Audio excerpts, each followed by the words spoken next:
Krishna. Om Namo Bhagavate Vasudevaya.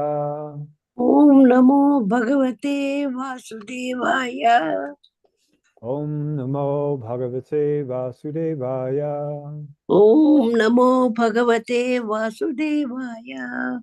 Om Namo Bhagavate Vasudevaya. Om Namo Bhagavate Vasudevaya.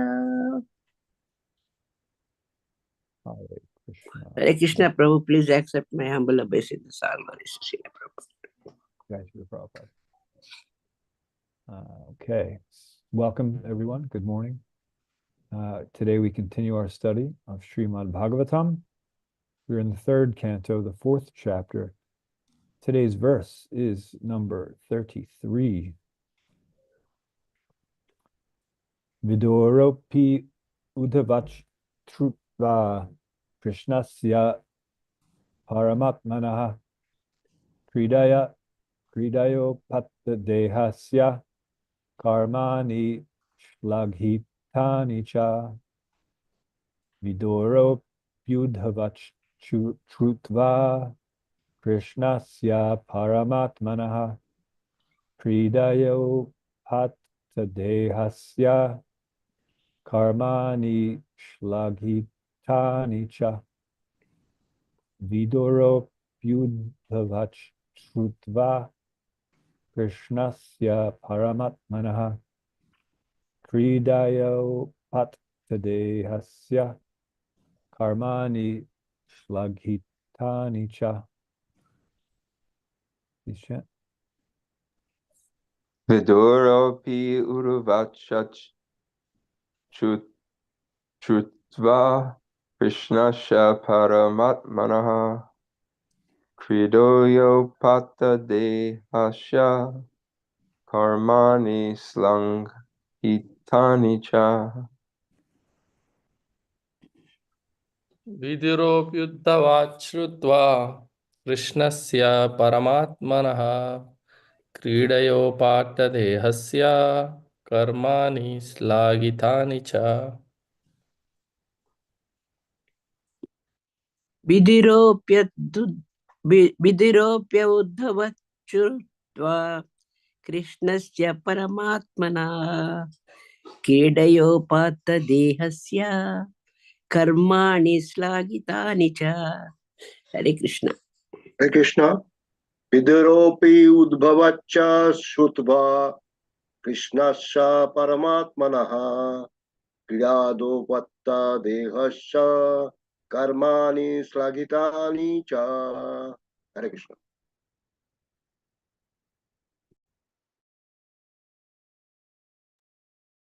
Anyone else?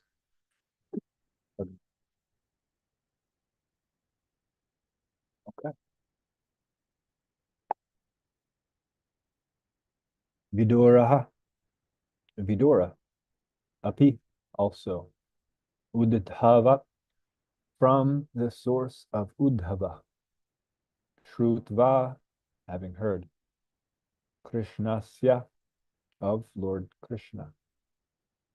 Parama Atmanaha, of the Supersoul. Kridaya, for the sake of pastimes in the mortal world. Upatta, extraordinarily accepted. Dehasya, of the body. Karmani, transcendental activities. Shlaghitani, most glorious. Cha, also. Translation. Vidura also heard from Uddhava about the appearance and disappearance of Lord Krishna, the Supersoul, in the mortal world, which is a subject matter sought after with great perseverance by the great sages. Purport. The subject matter of the appearance and disappearance of the Supersoul, Lord Sri Krishna, is a mystery even for the great sages. The word paramatmanaha is significant in this verse. An ordinary living being is generally called the Atma, but Lord Krishna is never an ordinary living being, because he is Param Atma, the super soul. Yet his appearance as one of the human beings and his disappearance again from the mortal world are subject matters for the research workers who execute research work with great perseverance. Such subject matters are certainly of increasing interest because the researchers have to search out the transcendental abode of the Lord, which he enters after finishing his pastimes in the mortal world. But even the great sages have no information. Pardon me. Even the great sages have no information that beyond the material sky is the spiritual sky, where Sri Krishna eternally resides with his associates, although at the same time he exhibits his pastimes in the mortal world in all of the universes, one after another. This fact is confirmed in Brahma Samhita, chapter 5, verse 37. Goloka eva nivasat yakila mabutaha. The Lord, by his inconceivable potency, resides in his eternal abode, Goloka. Yet, at the same time, as Super Soul, he is present everywhere, in both the spiritual and material skies, by his multi-varieties of manifestation. End quote. Therefore, his appearance and disappearance are simultaneously going on, and no one can say definitely which of them is beginning and which is the end. His eternal pastimes have no beginning or end, and one has to learn them from the pure devotee only, and not waste valuable time in so-called research work. The verse again.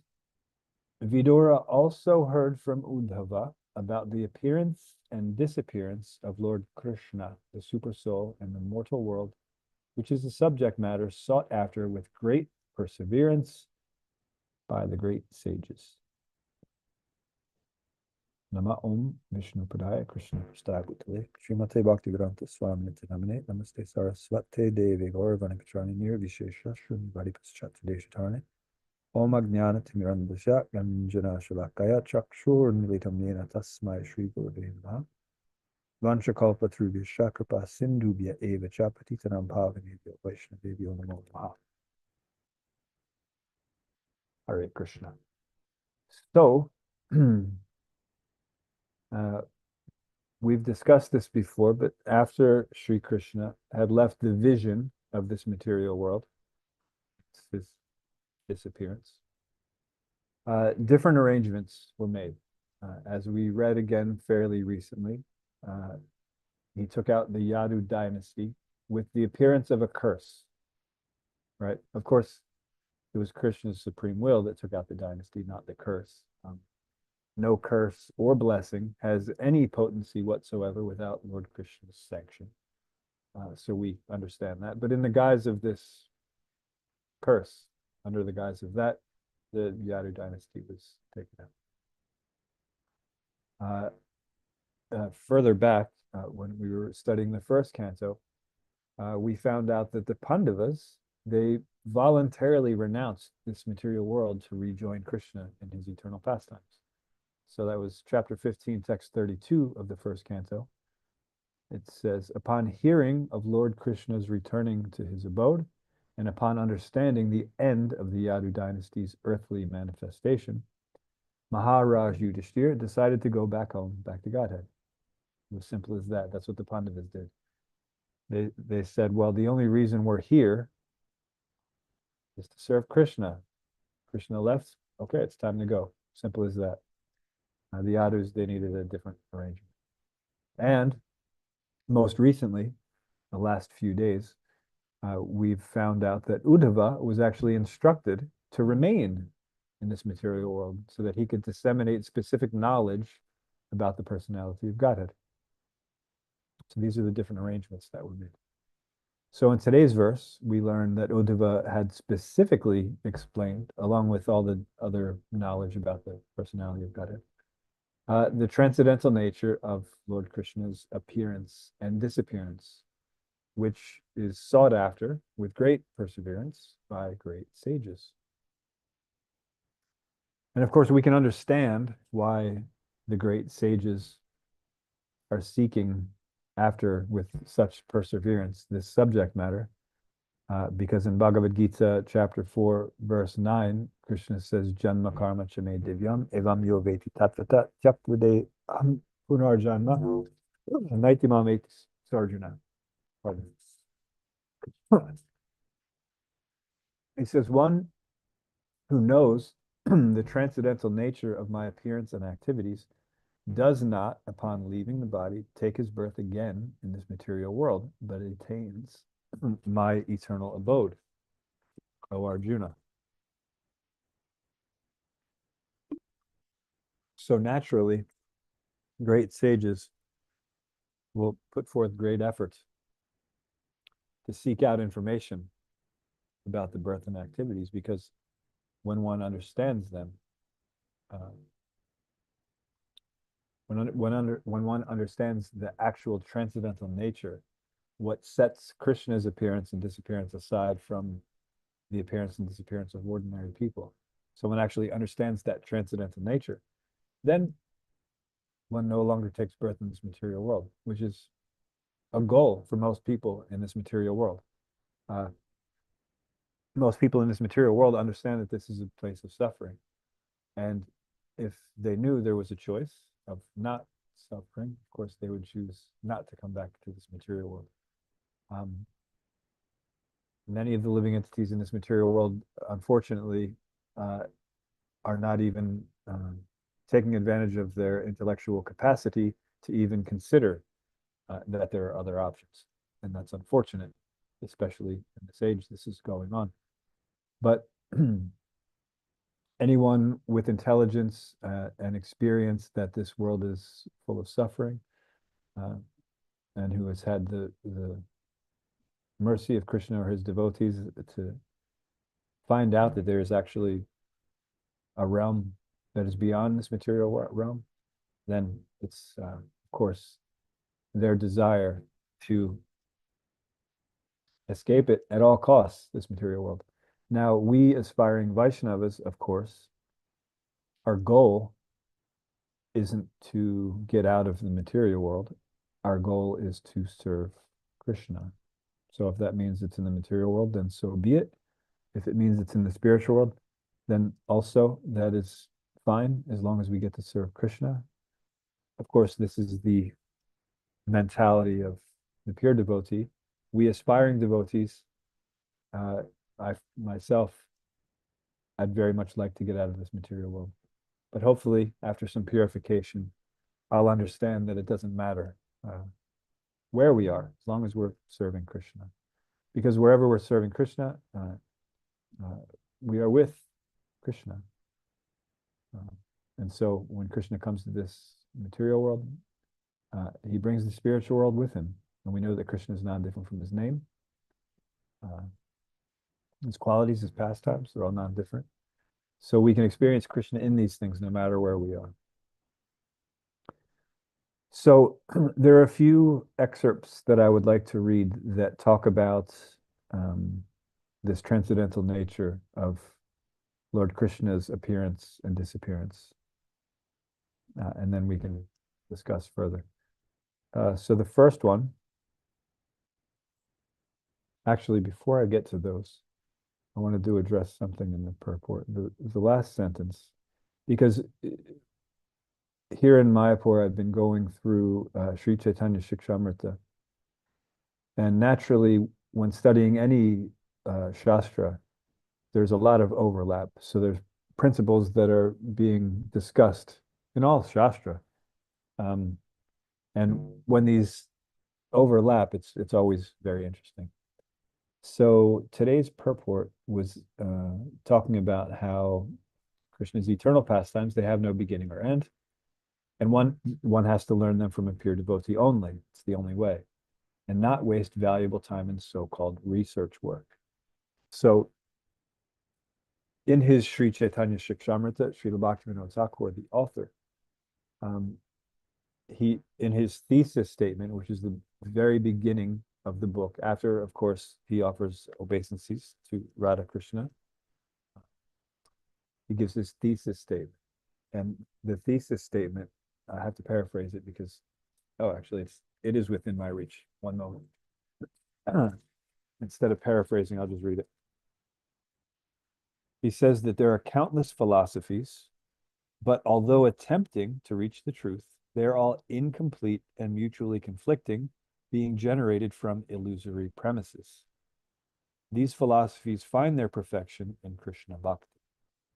So this is the thesis statement, that there are so many different philosophies, countless, but although they have good intentions to reach the truth, that's what their aim is, they're incomplete and mutually conflicting because they're generated from illusory premises. So here at the end of Srila Prabhupada's purport to this verse, he's pointing out that we shouldn't waste so much valuable time doing so-called research work, because so-called research work, it relies on our sense perception, which we know to be imperfect. So our gross sensory perception, and also our intellectual prowess, which is subtle sense perception. Sound logic, sound reasoning isn't always a fact. We can convince someone of something that's not actually true, but it sounds reasonable or sounds logical. So Srila Prabhupada's ending his purport saying that we have to understand this eternal nature of Krishna from beginning to end of his pastimes. And it has to be learned from the pure devotee only. No other way to understand it. Why? Because any other way is going to be generated from illusory premises, right? If we're not hearing from Krishna directly, and that also means through his representative, that also means directly, because there's no, in the disciplic succession, there's no adjustments being made that are against the principle of Krishna's message. So if we're not hearing from a bona fide authority in the line of disciplic succession, what Krishna's nature is, then no matter how strong we are, how powerful, how much intellectual prowess we have, or how sound we think our reasoning is, we will not understand Krishna's pastime. So the most common misunderstanding of Krishna's nature is that he can't have a form, because having a form, we in the material world have these forms and they're miserable, they come to an end. But Krishna is transcendental, so he shouldn't have a form. That can sound logical. And of course, there's some truth to it. Krishna, he doesn't have a material form. He has a spiritual form, right? So it makes some sense, but it's not complete knowledge because it's based on illusory premises. If we want to factually know, then we have to learn from a bona fide devotee.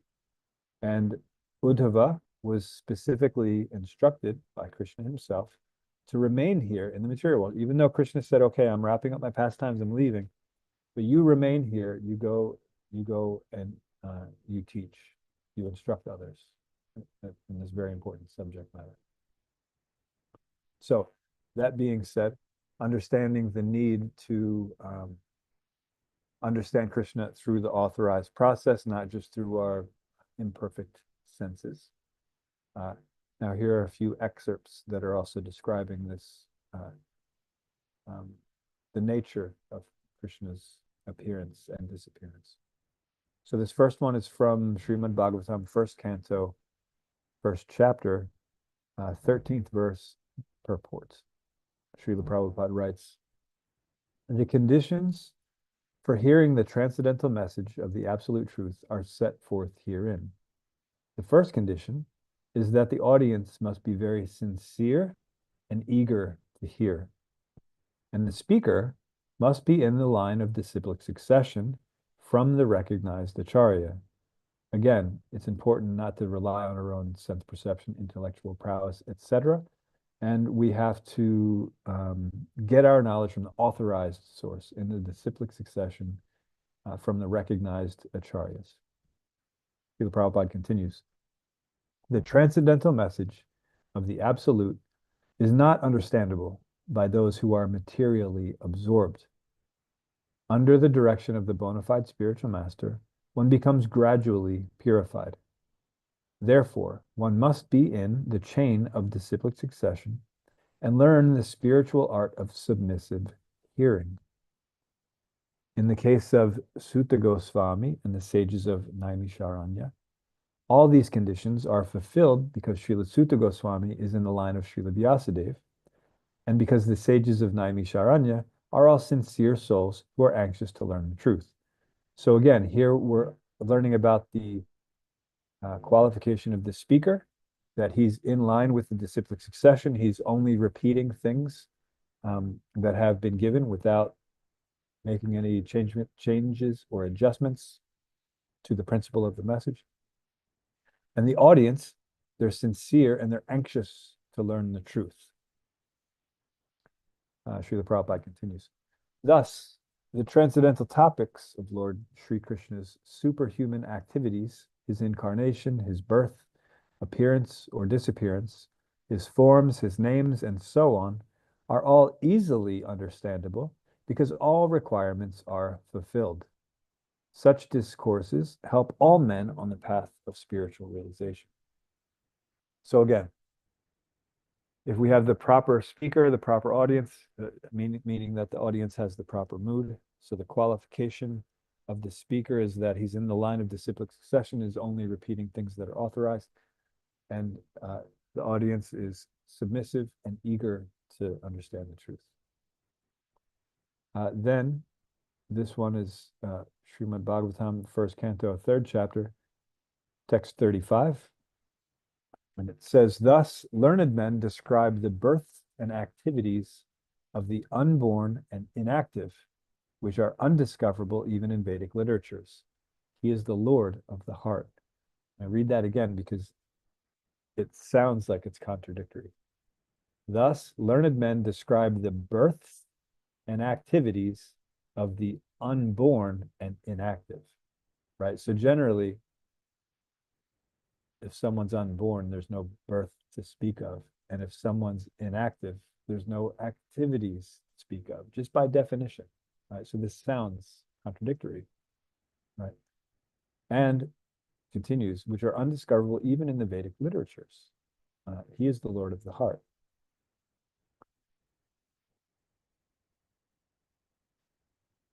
So we have to understand that Krishna's so-called birth and disappearance, they're very different than that of the human being. They're transcendental. And one who knows the transcendental nature of Krishna's appearance and his activities can transcend this material world.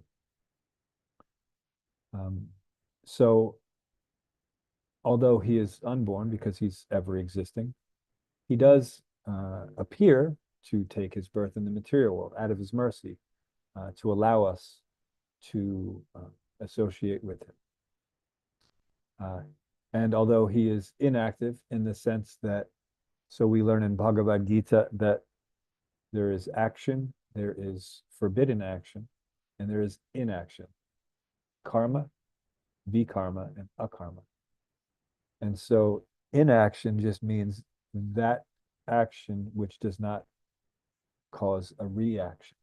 This is Bhagavad Gita's definition.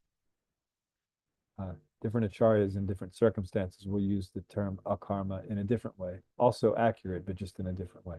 But in this case, we can use this definition that's given in Bhagavad Gita. So he's inactive in the sense that he's not accruing any sort of material reaction, but he is performing some actions, right? He's performing transcendental activities.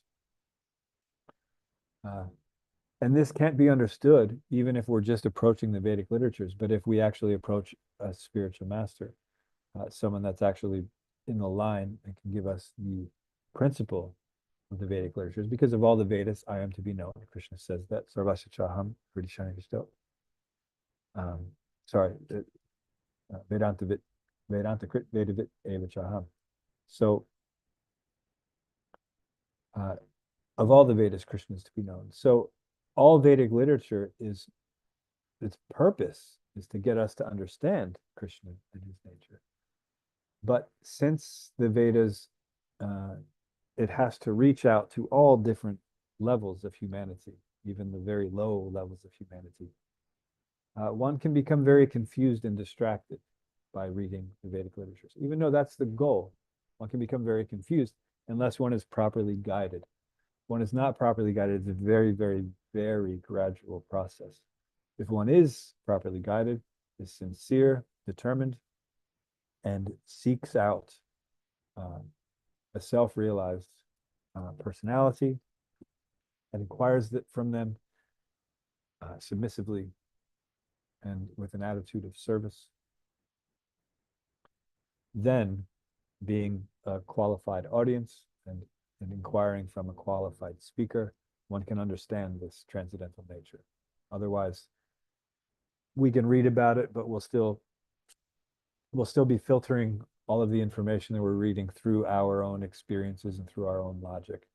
And again, that's why people come to the false conclusion that the Supreme Lord can't have a form, because form means temporary.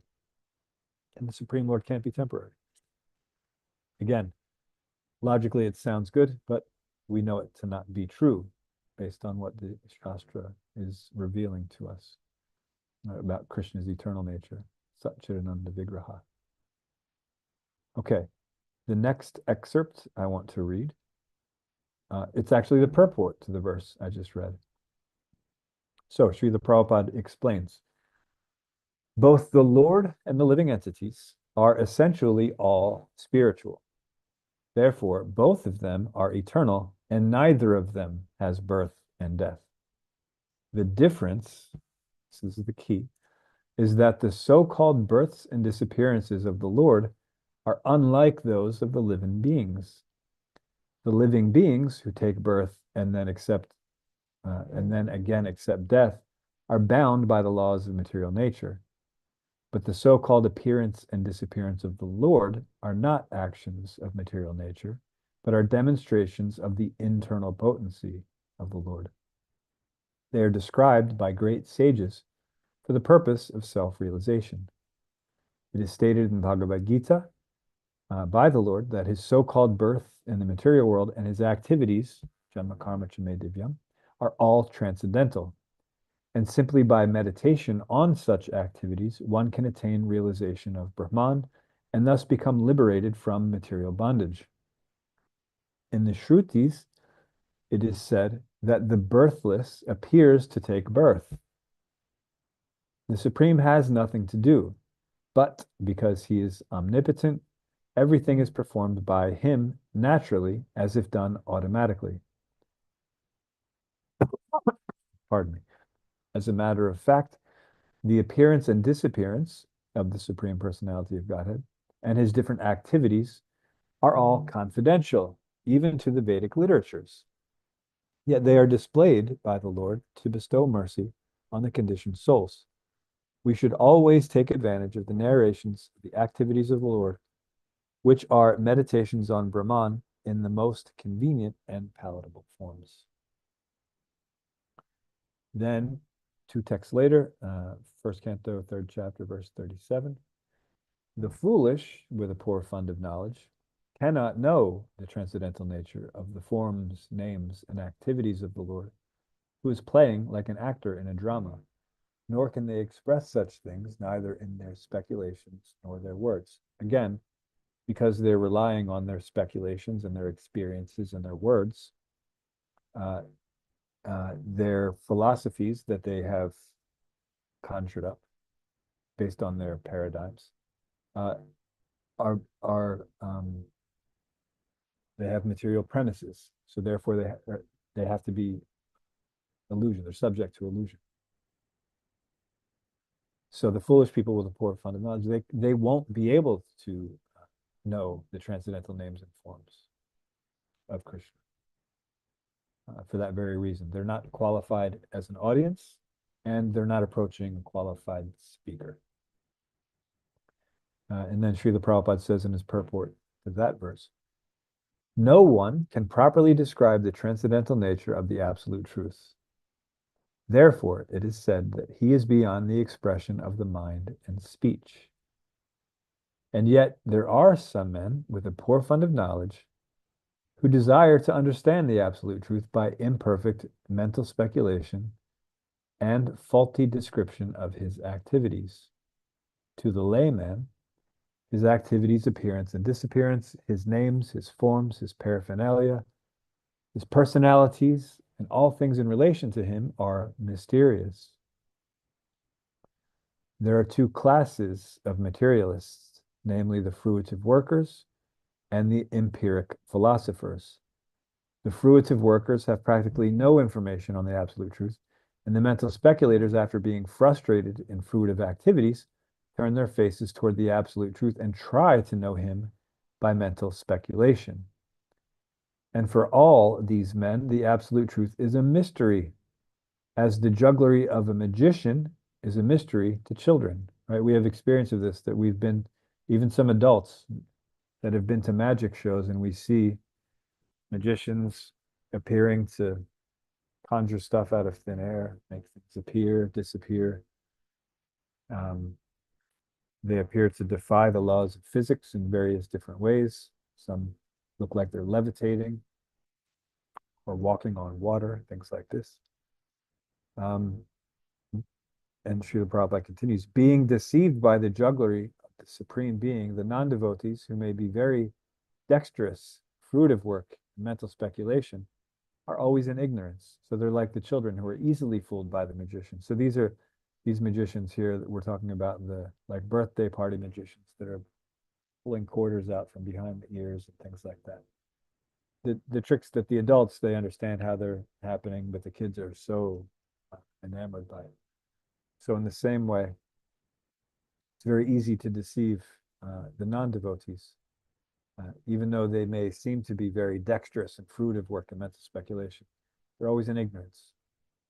Srila Prabhupada continues, with such limited knowledge, they're unable to penetrate into the mysterious region of transcendence. As Srila Prabhupada says, the secret is in actually entering the, in other words, sorry, I'm jumping ahead. The way to understand the secret of this knowledge, if we compare this knowledge to a jar of honey, and we are bees, if we're just licking the outside of the jar of honey, then we won't actually get the knowledge. We have to actually enter in, right? So just having the desire, not quite enough. We have to have the faith to actually follow through with that desire to know the absolute by becoming a submissive inquirer and approaching a bona fide speaker. Srila Prabhupada continues. The mental speculators, so first he was talking about the fruitive workers, now he's talking about the mental speculators, are a little more progressive than the gross materialists or the fruitive workers. But because they are also within the grip of illusion, they take it for granted that anything which has form, a name, activities is but a product of material energy. So for them, the Supreme Spirit is formless, nameless, and inactive. And because such mental speculators equate the transcendental names and forms of the Lord with mundane names and forms, they are in fact in ignorance. With such a poor fund of knowledge, there is no access to the real nature of the Supreme Being. As stated in Bhagavad Gita, the Lord is always in a transcendental position, even when he is within the material world. But ignorant men consider the Lord one of the great personalities of the world, and thus they are misled by the illusory energy. Then this next quote, so this is actually the purport to a verse I quoted earlier when it was talking about Maharaj Yudhishthir. when he found out about Krishna's departure from the material world, and he just decided, okay, we're leaving this material world, we're going to rejoin Krishna's pastimes. So that was 1:15:32, and this is the purport. Maharaj Yudhishthir also turned his attention to the instructions of the Bhagavad Gita after hearing about the Lord's departure from the vision of the earthly people. He began to deliberate on the Lord's way of appearance and departure. So he understood the transcendental nature, that is unlike the so-called, or the appearance and disappearance of people in the material world. Srila Prabhupada continues. The mission of the Lord's appearance and disappearance in the mortal universe is completely dependent on his supreme will. He is not forced to appear or disappear by any superior energy, as the living entities appear and disappear, being forced by the laws of nature. Right? So we have no choice. We're being forced to do so because we misused our free will. The Supreme Lord is using his supreme will to come to this material world to help educate us, to deliver the pious, to annihilate the miscreants, and to reestablish the principles of religion. Srila Prabhupada continues, whenever the Lord likes, he can appear anywhere and everywhere without disturbing his appearance and disappearance in any other place. So Krishna can do all of these things all at once. We, in the material world, if I'm cooking in the kitchen, I can't at the same time be painting in the other room. Krishna can do that times infinity. He can do infinite things all at once without losing any of his potency. We are limited. Srila Prabhupada continues, he is like the sun. The sun appears and disappears of its own accord at any place without disturbing its presence in other places. The sun appears in the morning in India without disappearing from the Western Hemisphere. The sun is present everywhere and anywhere, all over the universe, but it also appears that in a particular place, the sun appears in the morning and also disappears at some fixed time in the evening. The time limitation, even of the sun, is of no concern. And so what to speak of the Supreme Lord, who is the creator and controller of the sun? Therefore, in the Bhagavad Gita is stated that anyone who factually understands the transcendental appearance and disappearance of the Lord by his inconceivable energy becomes liberated from the laws of birth and death and is placed in the eternal spiritual sky where the Vaikuntha planets are. Again, paraphrase of Janma Karma Chame Divyam. Srila Prabhupada continues. There, such liberated persons can eternally live without the pangs of birth, death, old age, and disease. In the spiritual sky, the Lord and those who are eternally engaged in the transcendental loving service of the Lord are all eternally young because there is no old age or disease, and therefore there is also no death. And because there is no death, there is no birth. It is concluded, therefore, that simply by understanding the Lord's appearance and disappearance in truth, one can attain the perfectional stage of eternal life. So essentially what we're talking about here, understanding the transcendental nature of the Supreme Lord's appearance and activities, while simultaneously understanding the mundane nature of our current appearance and disappearance in this material world, establishes the sambandha, or the relationship between us and the Supreme Lord. Having equal qualities, but a vast difference in quantity. Krishna has all of the opulences in full. We have reflections of some of the opulences in parts. So understanding the nature of Krishna's, the transcendental nature of Krishna's appearance and activities and disappearance, and also understanding our conditioned nature, and also understanding what our constitutional nature is, and figuring out how to get from our conditioned nature to our constitutional nature, the process, that's the abhidheya. Then we can reach the supreme realm. That's the prayojana, the goal. Srila Prabhupada continues his purport. Therefore, Maharaj Yudhishthira, also began to consider going back to Godhead. The Lord appears on the earth or any other mortal planet, along with his associates who live with him eternally, and the member of the Yadu family who are engaged in supplementing the pastimes of the Lord are none other than his eternal associates. So also are Maharaj Yudhishthira and his brothers and mother, and so on. Since the appearance and disappearance of the Lord and his eternal associates are transcendental, one should not be bewildered by the external features of appearance and disappearance. So again, essentially our philosophy comes down to understanding the difference between us and Krishna. Because here we've misused our free will. We're trying to be the controller and the enjoyer when actually Krishna is the controller and the enjoyer. And until we understand the difference between us and the relationship that we have, then we can't understand what the actual goal is, nor can we understand the process which will help us to attain that goal. I will read one more excerpt on this particular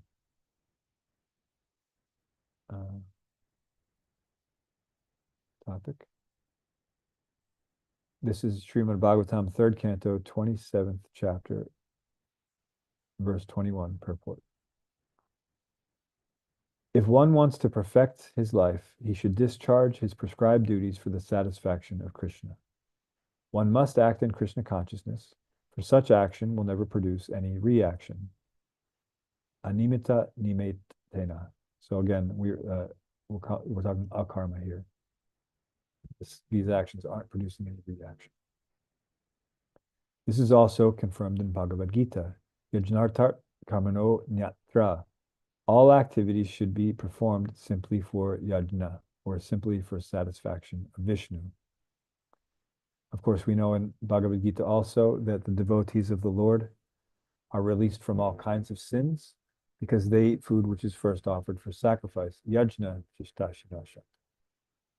Others who eat food for sense enjoyment verily eat only sin. So it's worth pointing out that when it says others who are eating merely for sense enjoyment, it could also mean vegetables. It doesn't mean that they're eating the wrong thing. It means the wrong things means you're eating something that's not offered.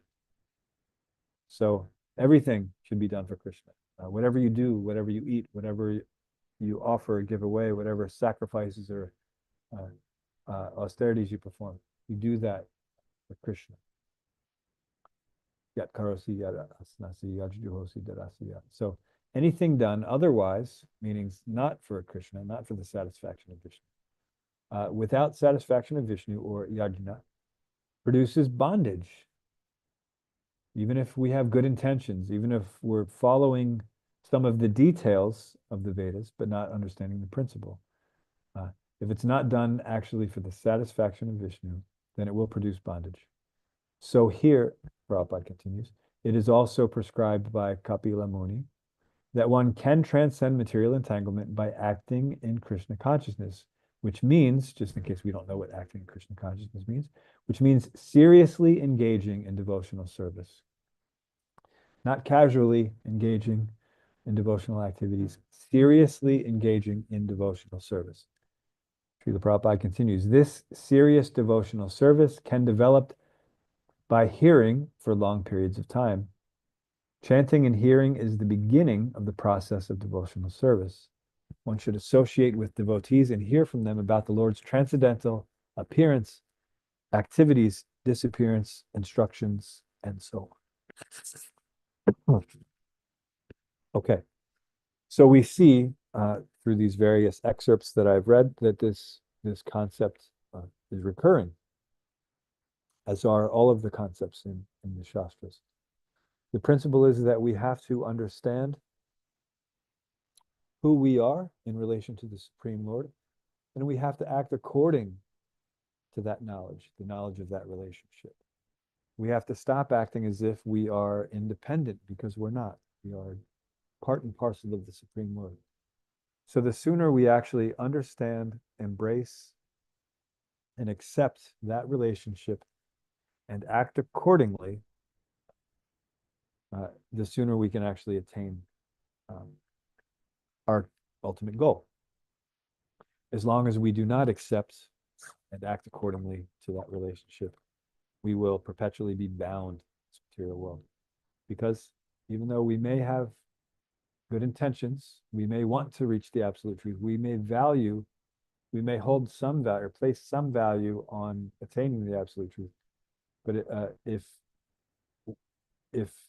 the philosophy which we're practicing is based on illusory premise, meaning sense perception or mundane logic, karma or jnana, if our bhakti is tinged in any way by these, then it's not pure. So jnana karma jnanavita. So it has to be free from all tinges of fruitive activity and mental speculation. But if we are able to hear properly, means we have to become a proper audience, which was described earlier, that we have to be eager to hear the message and we have to be submissive. And we're hearing from a bona fide authority who is just repeating the principles of the Bhagavat philosophy as established by the Acharyas. Then one will be able to understand this transcendental nature of the Supreme Lord and also transcend this material world and again engage in Krishna's pastimes. So we will stop here and see if there are any questions or comments or topics of discussion.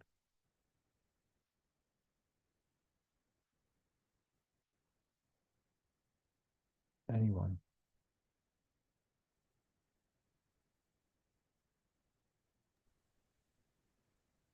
Dronacharya Prabhu. Hare Krishna, Charachandra Prabhu. Thank you for a nice class. Thank you. So, describing that the devotees of the Lord are absorbed, focused on the pastimes of the Lord. We hear about another class of the Gyanis or the impersonalists that kind of reject this. And what is it that they think of us, meaning we're in the sense that we're the ones we're following. Yeah, they generally personalism. What are they thinking? They generally think that we're sentimental because we're not relying on mundane scholarship knowledge. So that like the sannyasis of Varanasi, for example, they straight up said that Lord Chaitanya, they thought he was being sentimental by always walking around and chanting and not discussing Vedanta, right? He was living Vedanta. He was living with Krishna as the center. And these Mayavad sannyasis of Varanasi, although they were constantly referring to Vedanta, they weren't addressing the principle of Vedanta, which is understanding that relationship between us and Krishna, and then acting accordingly to meet the ultimate goal. And so Lord Chaitanya, of course, he explained that in great detail to Sarvabhauma Bhattacharya, because Sarvabhauma Bhattacharya was quite receptive.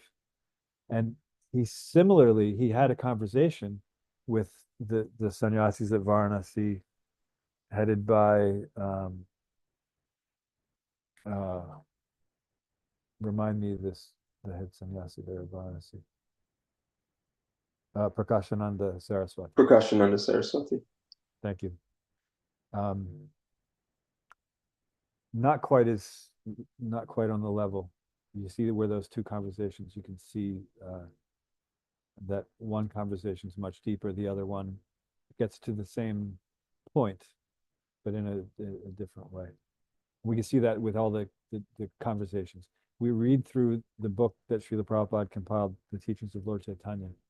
It goes through it doesn't go through all of Chaitanya Charitamrita, but all of the different philosophical conversations that Lord Chaitanya had with Prakashananda Saraswati and his crew, Sarvabhauma Bhattacharya, Srila Rupa Goswami, Srila Sanatana Goswami, Ramananda Roy.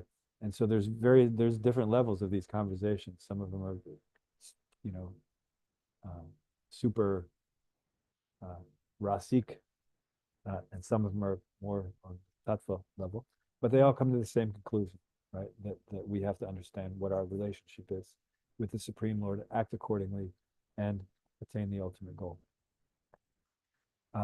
So yes, the people who are relying on intellectual prowess think that we are being sentimental by just engaging in chanting and dancing.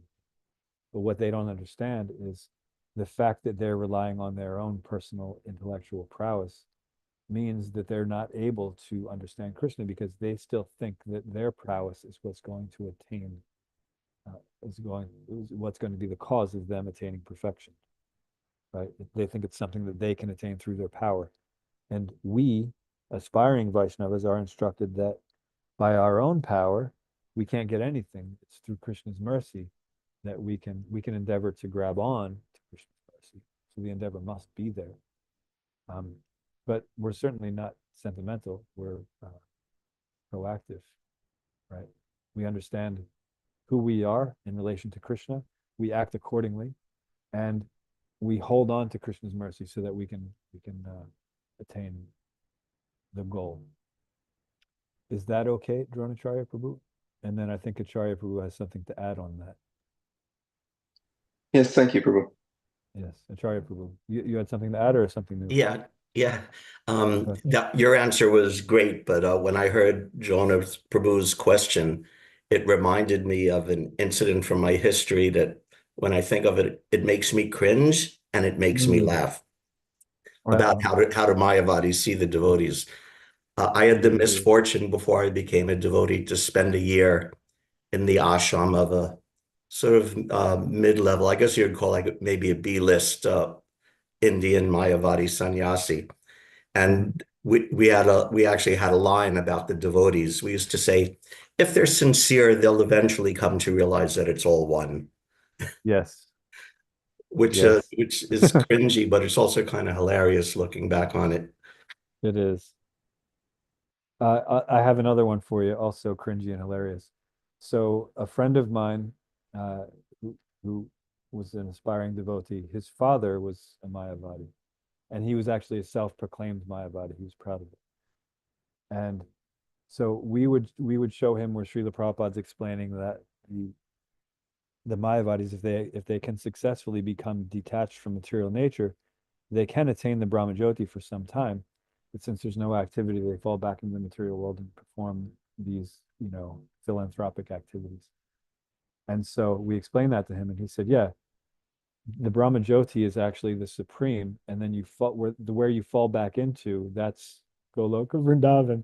So he was trying to say that that's, you get to that supreme goal of, nothingness.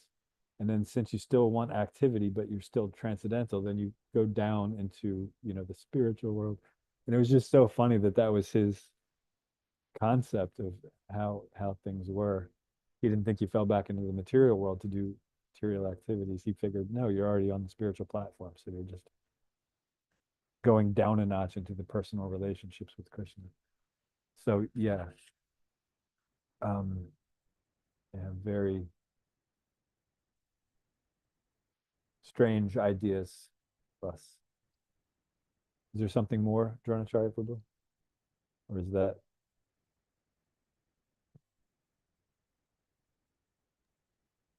No, it's just interesting how the two are so far apart. Right. And then the materialists, they're, because they're all about the activity that, the working to do. So, like in Christianity, you have the Methodists who, there's a process, you do this. So more like, let's see, what was his name? Starts with a J.